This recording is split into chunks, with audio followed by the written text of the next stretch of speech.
Child, just to give you guys a little bit backstory, my child wasn't talking until, we went to her 2-year-old appointment, and I was filling out, the kiosk, and they said, your child was supposed to say 2 words, like milk please, juice please, and I was looking at the doctor like, really? Is she supposed to say that? She was my first child.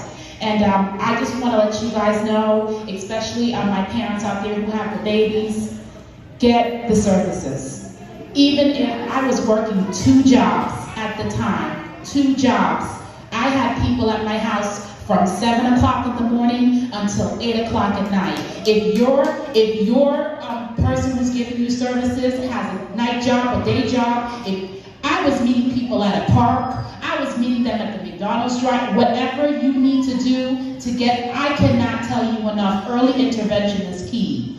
Tutoring, and especially if you have a person, a therapist who loves your child, who wants to work, who wants to do the job, take advantage of that and ask for help. I'm constantly emailing, my daughter, her therapist. Well, you know what, Miss Sandy, can you please give me examples of what I can do to help her? Or can you tell me? And I always sit, and when you drop your child off in therapy. Red dye 30. This child was eating garbage and red dye 30. Michael Island. Red dye 30 sent him over the edge, and we were having, he was having a meltdown after meltdown after meltdown. I took that out of his diet and watched him improve. Part of what I do for a living is I work with families. I walk into a house and a child is diagnosed with ASD. The first thing I ask, what are you feeding your child? I have families who Thank you so much for sharing your story. You had me over here doing the ugly cry. On the education side, I'm literally like a pit bull for my son when it comes to advocating for him, because the Philadelphia School District is a dumpster fire.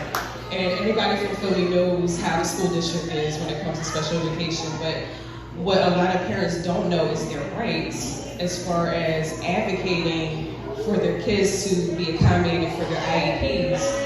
And teachers and administrators rely on lazy parents not to follow up, and they just take and sign off on stuff. And I'm that type of parent, you gotta read that, explain that to me. So I always tell parents, a big boy, and you can just tell that it makes a difference for him. So I guess my point is, just like you guys have been saying all weekend, find out what your child likes, and see what makes them smile, see what makes them happy, and just expand on that. And I'm hoping that we're actually shopping our juices around now in some different stores. So, look out for us. You can follow us on Instagram. We don't have to deal with one, we can't deal with 2. And how many schools told Para they can't come to their school? And I would say that you're having more trouble getting them into grade school than you're going to get them into Harvard, right? And your goal has to be that high. Because sometimes when your goal is, for me personally, if I set my goal this high and I reach here, I'm happy, right? So your goal has to be high. So maybe what are the things that some folks here have found successful with their children that they can share, right? Or maybe something that went hopefully not terribly bad, that you can say, don't do this, right? Because there are things, right? Like once they're diagnosed, like how soon do they start therapy, right? Right away. That's what I've seen, right? And it's intense. For our kids, they work as 3-year-olds, they were working harder than any other kid. They were working 40 hours a week at home. 2 of them, Monday through Friday, 8 to 5. There was somebody there and they were working, right? Realize that your son has autism. Don't worry, he can stay until age 21. He doesn't have to finish high school. And I said, not under my watch. My son is going to go to college. But I said, don't worry, he goes to the supermarket, right? And he's going to learn how to work in the supermarket. And he's so talented, he's going to learn how to be, what do you call it, butter? So but they meant well, right? This is what they saw. They didn't want to keep my hopes up because they were professionals and this is why they learned. But I knew my son better. And I am always grateful for everything that everybody did. Because being a teacher of special ed is very take care of yourself. Say each other I love you. Remind each other that what you're doing is everything that you can. Don't expect too much for each other because we just do the best that we can. David, I can share, God will give a special talent. It could be music, it could be arts. I saw, the beautiful, wonderful works that they do. Look at your child and see the wonderful things that they do. But don't expect them to go, if they like to draw, to open at the Met tomorrow. Be a little patient. If they say they're not going to be rolling, but now that you are in the technological era, look and research all the amazing people that nobody believed in. In high school, we have an IEP, and then I realized that they look into, and then he started writing. And he's a tremendous artist. So we realized music was his thing.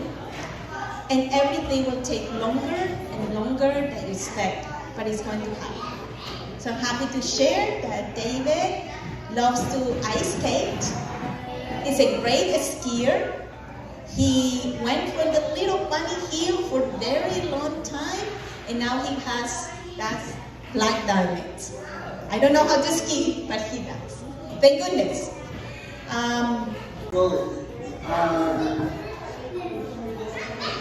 It was like for a good month and a half because he did not want to go to school. He goes to regular classes. He goes to a rural school district, all my kids, he gets the services in school. So I took it upon myself that I was like, let me email the teacher. I'm like, I feel there's something happening at the school because Leo keeps crying. He doesn't want to go to school. She emails, no, he's fine. He's not getting bullied at all. My son picks and chooses a different kid every single day of who he wants to hang out with. And all the kids, they're waiting who's the next person that he's going to pick. And I'm like, oh, okay. She's like, what's happening is he knows that math is coming up. This kid will go to the bathroom twice a day, stay in the bathroom until the math period is over. That's smart. And then he comes out, okay, finish. I was like, so he's not getting bullied? No, everybody in the school district loves Leo. Everybody knows Leo, which